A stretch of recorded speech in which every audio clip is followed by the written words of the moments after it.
I never imagined it would come to this. All the years I spent caring for them, giving them everything I had, only for it to all be thrown back in my face. The message came just after dinner. You won't be joining us. My wife prefers to keep it just family. Those cold words from my son, the same man I raised, the man I had trusted with everything. And yet, here I was, left out in the cold. Alone. My name is Lucia, and I've lived a long life. One that I thought would be filled with the warmth of family and the joy of watching my loved ones grow. But in the quiet of my old age, I've come to realize that sometimes, the ones you love the most are the ones who can hurt you the deepest. I spent my entire life giving. Every sacrifice, every late night, every penny I could spare. I gave it all to my family, especially to my son, Alejandro. From the moment he was born, he was my world. I raised him with all my heart, teaching him right from wrong, comforting him when life was hard. And when he married Maria, I opened my heart to her as well, welcoming her into our family as if she were my own daughter. We were supposed to be a family. Forever. But somewhere along the way, I lost my place in their lives. I didn't want to see it at first. After all, they were busy with their own lives, right? Alejandro had his career, Maria had her interests, and I was happy to be the one waiting for them to come home, to cook them a meal, to be there when they needed me. But the little things started to add up. The invitations stopped coming, the phone calls grew fewer, and the warmth I once shared with them seemed to fade into something distant, cold, and unrecognizable. I never imagined it would come to this. That one day, I would be standing in my kitchen, preparing Alejandro's favorite paella, only to receive a text message that would shatter everything. The message came just as I had finished stirring the pot, the smell of saffron and garlic wafting through the air. I looked at my phone, my heart lifting when I saw my son's name on the screen. But as soon as I read the words, I felt my world collapse. You won't be joining us. My wife prefers to keep it just family. I couldn't breathe. My chest tightened, and I felt a lump in my throat. This wasn't just about missing a family dinner. No, this was deeper. This was the culmination of years of slowly being pushed aside, of giving everything I had only to be cast aside when I wasn't needed anymore. I stared at the screen in disbelief. My son, my Alejandro, had sent me this cold, impersonal message. The same son I had given everything for, the son I had put my life on hold for, had just told me that I wasn't welcome in his life anymore. I wanted to cry, to shout, to ask him how he could do this to me. But I didn't. I couldn't. I was not going to let this break me. Not now. Not when I had lived through so much more than this. Instead, I set the phone down gently, my hands trembling. I walked to the balcony, hoping the cool evening air would calm me. Looking out over the hills of Andalusia, I felt the weight of the betrayal sink deep into my heart. The church bells rang softly in the distance, but all I could hear in my mind was that message, those words. Just family. I had always thought I was family. But now, I wasn't so sure anymore. It was then, standing there on that balcony, that I made a decision. I would not let this define me. I would not let them take everything from me. I had given them so much, but it was time to take control. I couldn't let them walk all over me anymore. I needed help, and I knew who to turn to. Carmen. She had been my friend for years, the one person who understood me better than anyone. I called her, and as always, she listened patiently. Lucia, she said, her voice soft but firm. You've given enough. It's time for you to protect yourself. Those words were like a spark that ignited something inside me. She was right. I had given everything, and now it was time to stop giving. It was time to take back what was mine. I didn't sleep much that night. I lay in bed, staring at the ceiling, feeling the heaviness of the betrayal pressing on me. My mind raced with thoughts of Alejandro and Maria, and the years I had spent building a life for them, only for it to be discarded so easily. How had it all gone wrong? Where had the love gone? Where had the respect disappeared to? I could hear the faint sound of the wind outside, rustling the leaves in the trees, but it didn't calm me. It didn't soothe my troubled heart. I had spent my whole life believing in the strength of family, in the idea that we would always be there for each other, no matter what. But now, in the quiet of the night, I realized that I had been wrong. I had been too trusting, too willing to give everything without asking for anything in return. I had been naive. But I wasn't naive anymore. The next morning, I woke up with a sense of resolve. The pain still lingered, but it wasn't as sharp as it had been the night before. I was done feeling sorry for myself. I was done being the one who was always there, always giving, always sacrificing for others. I was done being invisible. I called Carmen early that morning. She had been my confidant for decades, and now more than ever, I needed her wisdom. Her calm, measured voice on the other end of the line was a comfort. "Lucia, darling, what are you thinking?" she asked, her voice full of concern. "I'm thinking it's time I protect myself," I said, my voice steady. "I've been taken advantage of for far too long. I've given everything, and now I'm left with nothing." She was quiet for a moment before responding. "You've always been a strong woman, Lucia. But sometimes, even the strongest among us need help. It's time you take action. Go to a lawyer, get your papers in order, and make sure they can't take anything from you." Her words rang in my ears like a bell. Carmen was right. I had spent my life helping others, but it was time to start helping myself. It was time to take control, to stop being a victim. So, I did what Carmen suggested. I found a lawyer who specialized in family matters and made an appointment. It felt strange to be doing this, to be making decisions that were for me and not for anyone else. But it also felt empowering, as though I were finally taking a stand for my own happiness and security. The lawyer's office was sterile, with white walls and harsh fluorescent lights, but the woman who greeted me was kind. She listened carefully as I explained my situation, outlining everything from the money I had lent them to the gifts I had given. She was appalled by the behavior of my son and his wife, but she didn't hesitate. She told me that I had every right to protect my assets, my home, and myself. It was the first time in months that I felt a spark of hope. The idea that I could take action, that I could protect myself, filled me with a sense of purpose. I was no longer just a bystander in my own life. I was going to fight for what was mine.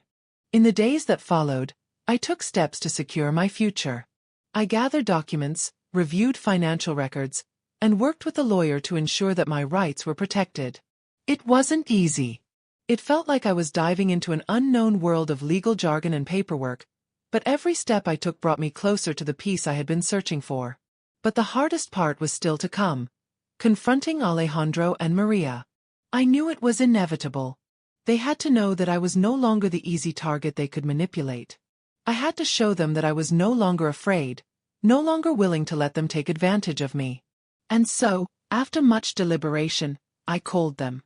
I invited them to my house. My home, the place I had made with my own two hands, the place that had once been filled with laughter and love. But now, it felt like a battleground. The day they arrived, I stood at the door, my heart pounding in my chest. I had prepared myself for this moment, but when I saw Alejandro's face, my throat tightened. The same face I had kissed when he was a child, the same face I had seen grow into a man. And yet, in that moment, I saw a stranger. "Come in," I said, my voice calm. "We need to talk." They entered, and we sat in the living room. There was an awkward silence, one that hung in the air like a cloud. I could feel their eyes on me, wondering what I was going to say. They didn't know, of course, that I had already taken steps to protect myself. They had no idea that I had the upper hand now. "I've made some decisions," I said, breaking the silence. "And I want you both to understand that this is not just about money. This is about respect. This is about family." Alejandro looked at me, his face a mix of confusion and guilt. "Mom, what are you talking about?" I took a deep breath and placed the documents on the coffee table. "I've spoken to a lawyer. I'm making sure that my assets, my home, and my future are protected. I will no longer be treated like an afterthought. I will not be manipulated any longer." Maria's face turned pale, and Alejandro's eyes widened in shock. For a moment, there was complete silence, the weight of my words sinking in. "You've crossed a line, Alejandro," I continued, my voice steady. "I've given everything to you, and this is how I'm repaid? You and Maria thought you could just take from me and leave me with nothing, but I won't allow it anymore." I saw the guilt in his eyes, But it was too late. The damage had already been done. "I'm not asking for your forgiveness," I said, standing up. "But I am telling you that I am no longer the woman you can walk all over. This ends now." And with that, I turned and walked away, leaving them sitting in the silence of their own guilt. The days that followed were a blur of legal meetings, paperwork, and phone calls. My life, once simple and predictable, had been turned upside down in a matter of weeks. Yet, as overwhelming as it all was, there was a sense of relief that came with it. For the first time in years, I wasn't just sitting back and accepting whatever was thrown my way. I was fighting for my peace, for my future, and for the respect I had long deserved. But that didn't mean it was easy. The phone calls from Alejandro began to come, each one more persistent than the last. He wanted to meet, to talk, to explain. Maria called too, though her words were different. There was an edge to her voice, a hint of frustration and even anger. I knew they didn't understand. They didn't see it the way I did. To them, I was being unreasonable. But to me, this was about more than just money or property. It was about dignity, about not allowing them to use me any longer. I didn't pick up the first few calls. I needed space, time to think, to find clarity in what I was doing. I had spent too many years giving and giving, with nothing in return. I had spent too many years believing that they would come around, that they would see how much I loved them, how much I had sacrificed. But that time had passed. I had to protect myself, and that meant setting boundaries. Still, the silence between us was deafening. There was a part of me that missed them, that longed for the family I thought we had been. I missed the laughter, the shared meals, the warmth of having my son and his wife in my life. But the reality was that they had chosen their path, and I had chosen mine. I could no longer be a part of their world if it meant I had to erase my own identity, my own self-respect. One evening, as I sat in my living room, sipping a glass of wine and staring at the fire burning softly in the hearth, I heard a knock on the door. My heart skipped. I knew who it was before I even stood up to answer it. Alejandro. I opened the door slowly, taking a deep breath before facing him. He stood there, his face tired, his eyes searching mine for something. Perhaps an apology, perhaps a plea for forgiveness. But I wasn't the woman who would just forgive anymore. Not this time. "Mom," he said softly, his voice a little shaky. "Can we talk?" I nodded, stepping aside to let him in. The tension was thick, hanging between us like a heavy curtain. He took a seat in the armchair across from me, his gaze not meeting mine. For a long moment, there was silence. "I never meant for things to go like this," Alejandro said finally, breaking the silence. "I never meant to hurt you. You know that, don't you?" I could feel the knot in my stomach tighten. The words sounded rehearsed, empty. He didn't understand, and maybe he never would. But I wasn't going to let him off the hook so easily. "You've hurt me in ways you'll never understand," I said, my voice calm but firm. "And it's not just about the dinner, Alejandro. It's everything. The years of being taken for granted, the times I've been pushed aside, the way you've let me believe that I was still part of this family." He opened his mouth to speak, but I raised my hand to stop him. "You can't just apologize and expect everything to be fine," I continued. "You can't expect me to forget how I've been treated, just because you're sorry now. I've given enough. And now, I'm doing something for myself." Alejandro's face twisted in confusion and guilt. I saw the struggle in his eyes. He didn't want to lose me, but he also didn't want to change. His life was comfortable, his marriage to Maria secure. And he couldn't understand why I had to make this stand. "I never wanted to lose you, Mom," he said, his voice cracking. "But I don't know how to fix this. I don't know how to make it right." I stood up, walking to the window, looking out at the familiar view of the rolling hills, the landscape that had been a part of my life for so long. It felt like a lifetime ago that I had imagined my son and I growing old together, sharing memories of our family and our past. But the truth was, he had already chosen his path. "Some things can't be fixed, Alejandro," I said softly, my back to him. "Some things you can't undo. And I've spent too long waiting for you to see that. Now it's my turn."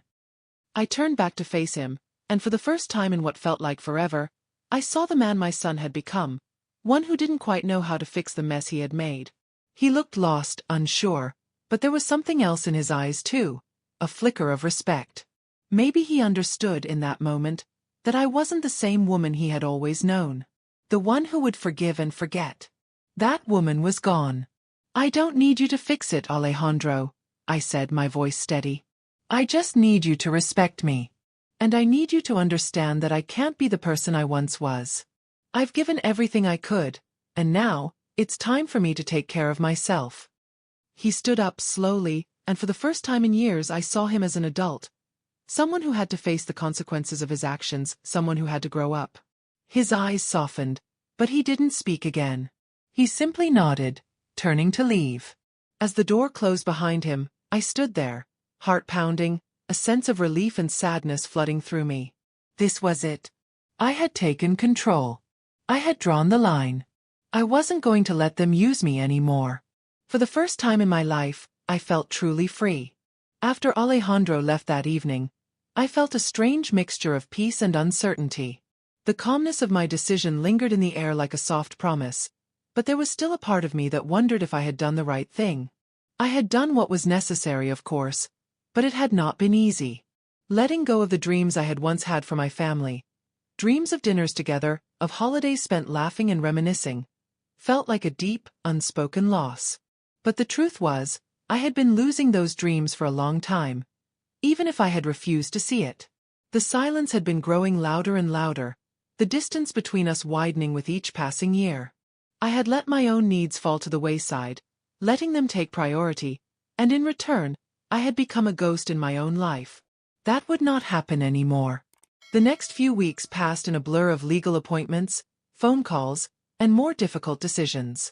I was determined to protect myself, to reclaim my sense of self-worth.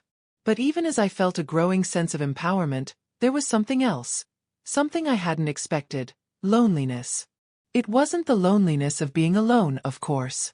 I had learned to be content with solitude long ago. But it was the kind of loneliness that comes with realizing that the people you loved most, the people who should have been there for you, are now strangers to you. I had spent so many years caring for them, nurturing them, sacrificing my own happiness for theirs, and now, I was forced to face the harsh reality that it had never been enough. I spent my days at home, taking care of myself in ways I hadn't allowed myself to before. I cooked meals that I loved, meals that had always been for them, but now I cooked for me. I took long walks in the garden, feeling the warmth of the sun on my face and the cool breeze on my skin. I allowed myself to read the books I had always put aside, letting the words fill my mind and distract me from the ache in my heart. But there were moments, too, when the loneliness crept back in. I missed them.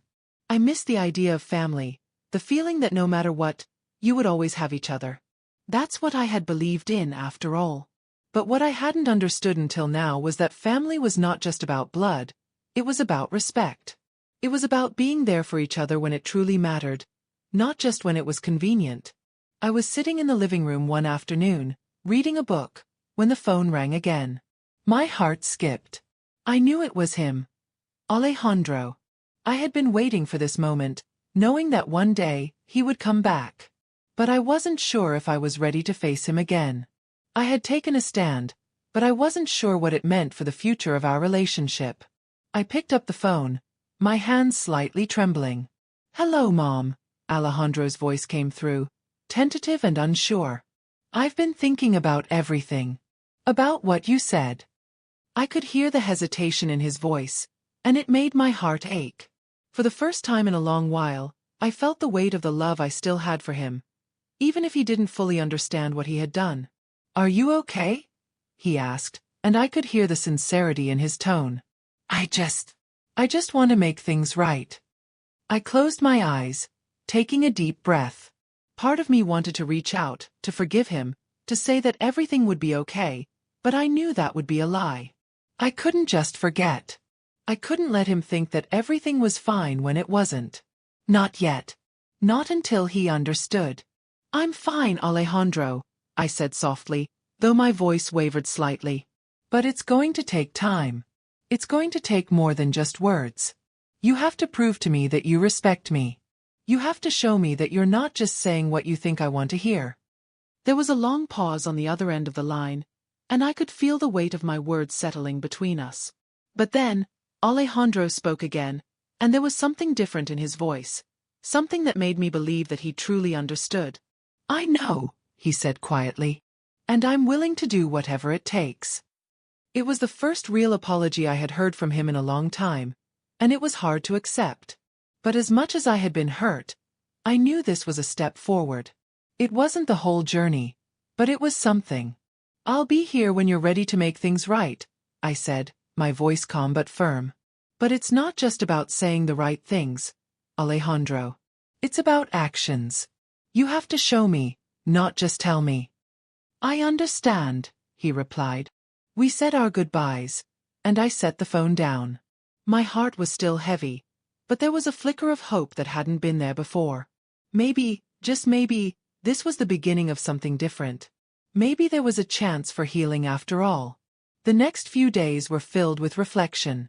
I thought a lot about what it meant to heal, not just for me but for all of us. Could I ever fully trust Alejandro again? Could our family ever be what it once was? I didn't have the answers yet, but I knew that I was no longer the woman who would sit back and wait for things to change. I was a woman who had learned to fight for herself, who had learned the importance of self-respect. I could never go back to being the woman I was before. That woman had been lost in the shadows of others' needs and desires. But this new version of myself? She was strong. She was independent. And she was going to be okay. No matter what. The days that followed Alejandro's call were quieter, but not necessarily easier. It wasn't as though everything was fixed. No, far from it. The journey ahead still felt long and uncertain, but I had learned something important. That healing, whether for a relationship or for myself, was not a straight line. It wasn't a simple matter of forgiveness or forgetting. It was about taking control of my own peace, regardless of whether the people I loved could understand or accept it. I began to spend more time outside. The garden, once just a place for quiet reflection, became a sanctuary, a place where I could breathe deeply and simply be. There was something incredibly grounding about tending to the flowers, watching them bloom in the spring sun, nurturing life and growth with my own hands. It reminded me of the years I had spent nurturing my family, hoping that love and care would make them grow into something beautiful. But now, I was focused on nurturing myself. The realization had slowly sunk in. I couldn't keep pouring into others without replenishing my own soul. I couldn't continue giving pieces of myself and expecting them to be returned. I spent afternoons walking along the stone paths, my thoughts drifting between the past and the present, reflecting on the choices I had made, and the ones I had yet to make. And yet, with every step I took, I felt a little lighter. I wasn't weighed down by the same expectations I had once carried, the ones that said I had to put my family first, no matter the cost to myself. But even as I found peace in my solitude, there were moments when the past came knocking. The memories of the years I had spent building my life with Alejandro and Maria surfaced unexpectedly. There were days when I missed the sound of their voices, the way our house had once felt like home, alive, full of laughter, full of love.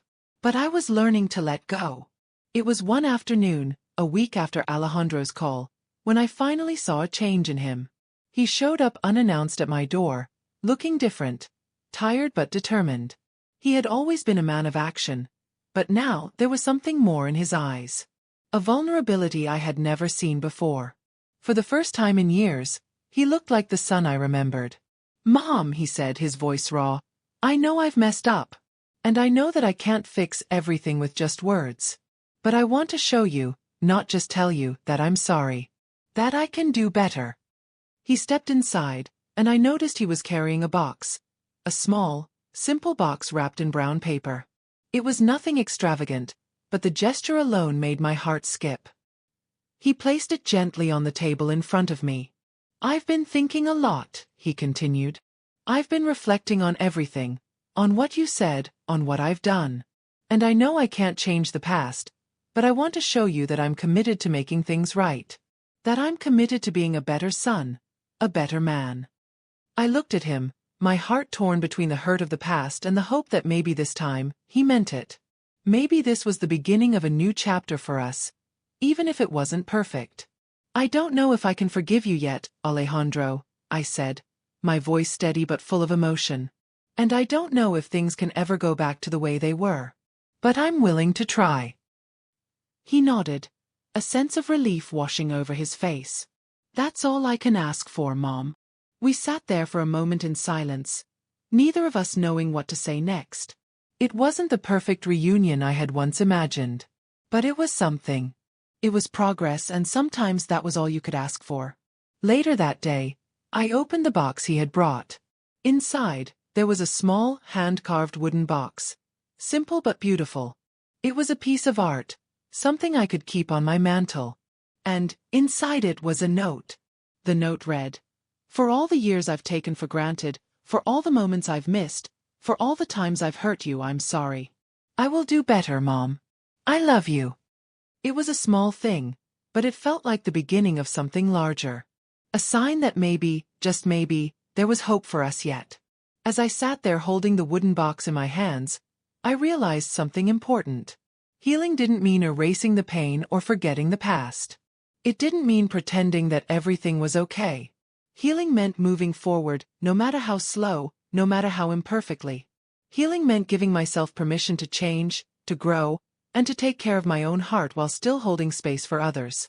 For so long, I had believed that my love for them was enough to fix everything. But now, I understood that love was not about sacrificing yourself completely. Love was about boundaries, respect, and understanding. It was about knowing when to give, and when to take a step back. And I had taken that step back.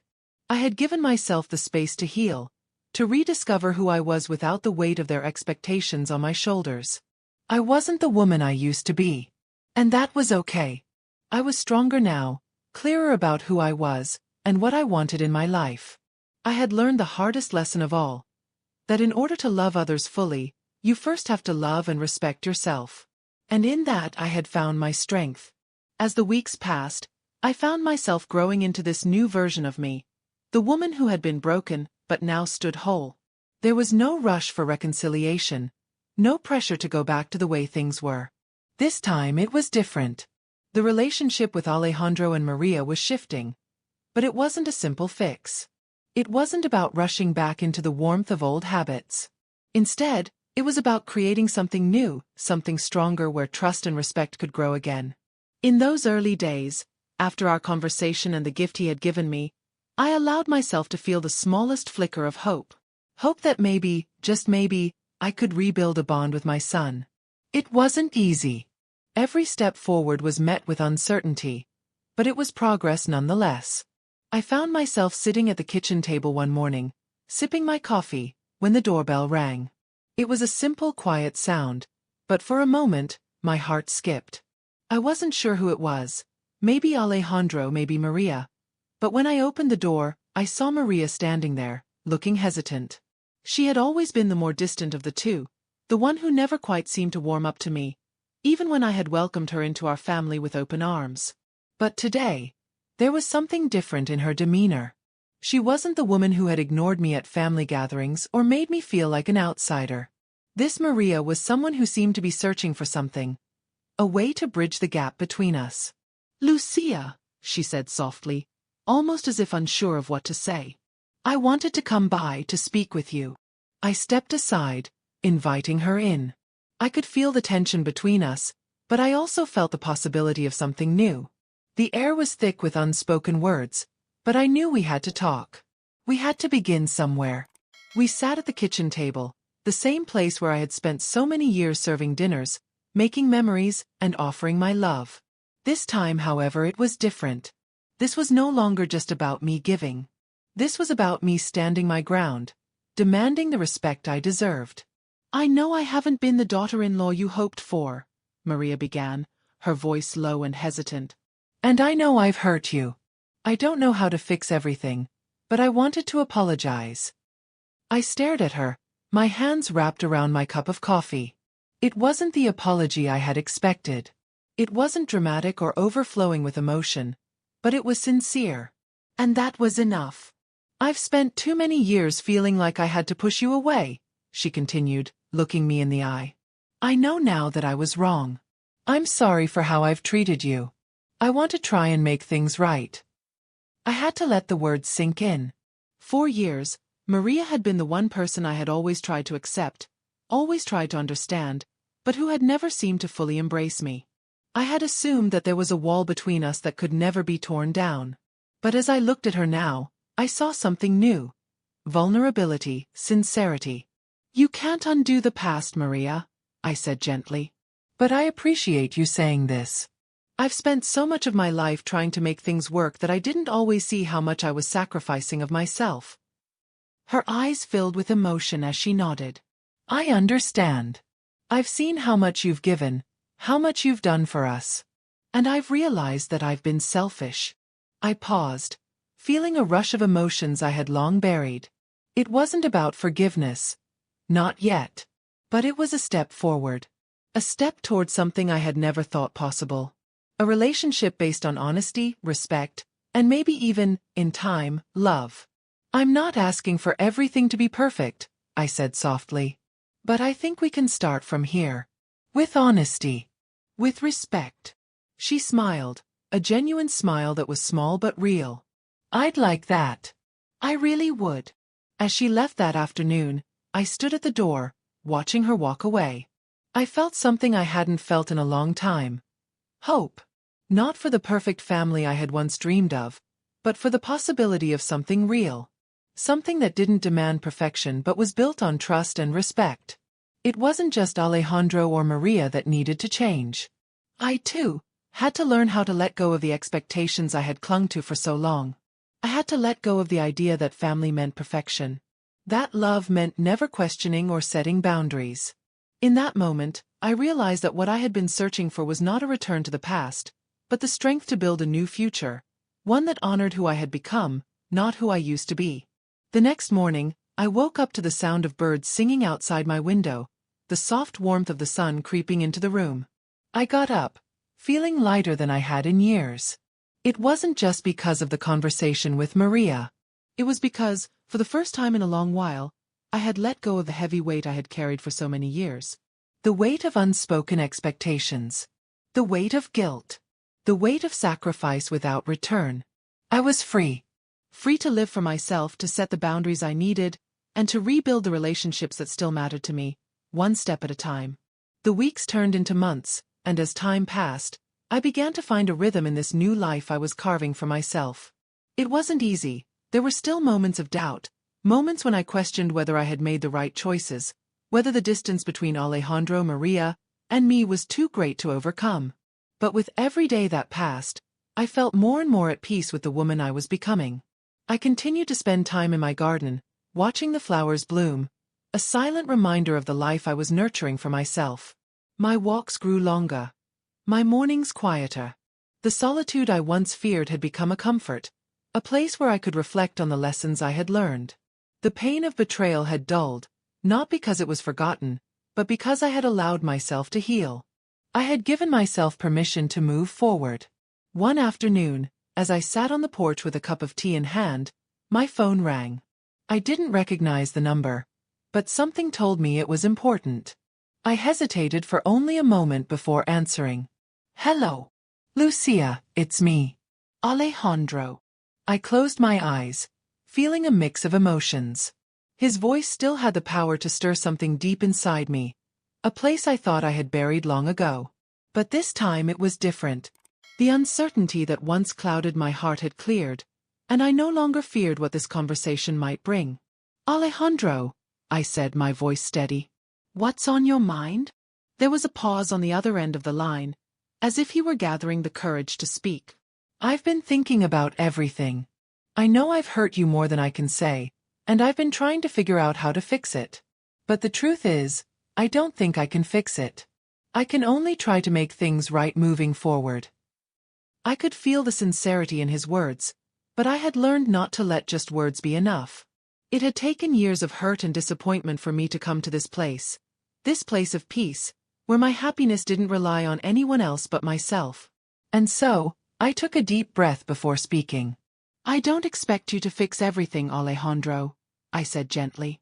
I've learned that some things can't be fixed. What I need from you now is respect. And patience. We can rebuild, but it won't happen overnight. He sighed, and I could hear the relief in his voice. I understand. I don't expect it to be easy, but I'm willing to do whatever it takes. There was a quiet moment between us, and then he spoke again, this time with more emotion. I miss you, Mom. I miss the way things used to be, and I regret all the time we lost. I felt a lump form in my throat, but I didn't let the tears come. Not now. I had shed enough tears over the years. I had learned that strength wasn't about holding back emotions, but about knowing when to release them and when to let go. I miss you too, I said softly. But we have to start from here. No more pretending. No more ignoring the truth. If we're going to rebuild, it has to be with honesty, and it has to be with respect. I can do that, he replied, his voice filled with determination. I just want to make things right. And so, we began again. Slowly, carefully, taking one step at a time. It wasn't easy. There were moments of awkwardness, moments when old wounds seemed to resurface. But with every conversation, every shared moment, I could feel the space between us shrinking. We weren't where we once were, and perhaps we would never return to that place. But we were learning how to rebuild, how to move forward, and that in itself was enough. Maria called a few days later. This time, there was no hesitation in her voice. She was ready to move forward too. She apologized again, and though it was a simple apology, it was heartfelt. She expressed the desire to build something real with me, and I couldn't help but believe her. We talked about the future, about what it could look like. A future where we didn't need to pretend everything was perfect, but where we could still support one another.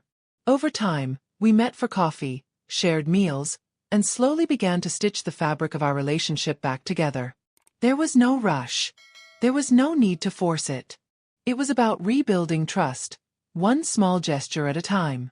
And yet, through it all, I knew that I was stronger now. I had learned to protect my heart. I had learned to stand firm in my own truth. I had learned that love wasn't about sacrifice without boundaries. It was about finding balance, about knowing when to give and when to say, enough. As I sat in the garden one evening, the sun setting behind the hills, I looked at the flowers I had planted months ago. They had bloomed, just as I had, through the darkness and the pain. And now, like those flowers, I was standing tall, my roots firmly planted in the soil of my own worth. I had given so much of myself over the years, but now I was giving to myself. I was reclaiming my life, my peace, and my power. And in that moment, I knew I was exactly where I was meant to be. The sun was beginning to set on another warm evening, casting golden light over the garden as I sat on the porch, watching the world slowly fade into night. It had been months since that day I stood in the kitchen, holding my phone in my trembling hands, reading the words from Alejandro that had shattered everything. But now, sitting here in the quiet of my home, I felt an overwhelming sense of peace. I had come a long way since that day. A long way from the woman who had given everything to her family, only to be cast aside. A long way from the mother and grandmother who had thought that love was enough to keep her family together. I had learned that love, true love, wasn't about sacrificing yourself for others. It wasn't about losing yourself in the hope that those you loved would somehow return that love. No. Love was about boundaries. It was about respect. It was about knowing when to give and when to protect yourself. And I had learned that, finally. My relationship with Alejandro and Maria was not perfect. But it was real. And that was enough. We no longer had to pretend that everything was fine. We could acknowledge the hurt, the betrayal, the misunderstandings, and we could move forward, with honesty and openness. I had stopped expecting perfection from them, and I had stopped expecting perfection from myself. And with that acceptance came freedom. Freedom to be myself. Freedom to live my life without feeling guilty for taking care of my own needs. Freedom to stand strong, knowing that my worth was not determined by anyone else's actions but my own. Alejandro had come by a few times in the past months, and each time, it felt like we were learning to be family again, in a different way. He apologized, truly apologized, not just for the hurt he had caused, but for the years of neglect and silence. And I accepted his apology, not because I had to, but because I had finally reached a place in my heart where I could. I had learned that forgiveness wasn't about excusing the pain.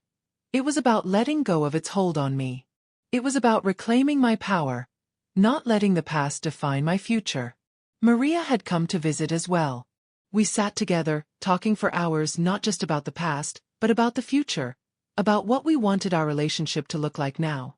It was slow, but it was honest. We didn't need to be perfect. We just needed to try. And try we did. Slowly but surely, we rebuilt the foundations of what we had once shared, not on the illusion of perfection, but on the truth of who we were now. It wasn't easy, but nothing worthwhile ever is. I had also made time for myself in ways I hadn't before. I started attending art classes at the local community center, something I had always wanted to do but never allowed myself the time for. I took day trips to nearby towns, exploring parts of Spain I had never seen before. I learned to spend time with myself without feeling guilty, without feeling like I should be doing something for someone else. For the first time in my life, I felt like I was enough, just as I was. There were still difficult days. Moments when I would look at my family and remember the closeness we once had and wonder if it would ever feel the same again. But I knew now that I didn't need it to be the same. I didn't need to relive the past. What mattered was that we were all trying. We were all healing in our own ways. And through it all, I knew that I had found something even more valuable than reconciliation. I had found myself again. As I sat in my garden that evening, the sky turning from golden to purple, I looked at the flowers I had planted. Flowers that had grown tall and strong, just as I had. They had been nurtured, but they had also weathered storms. They had blossomed in their own time, in their own way. And so had I. I had given up everything once, only to be left in the cold. But in doing so, I had learned that giving up everything didn't mean losing yourself. It meant finding a new strength. It meant learning that you are worth the love you give, and that the love you give should be given with respect, boundaries, and care. I wasn't the woman I had been. I was something more. I was someone who knew her worth, someone who had learned to stand tall, even in the face of betrayal. And for the first time in a long while, I felt free.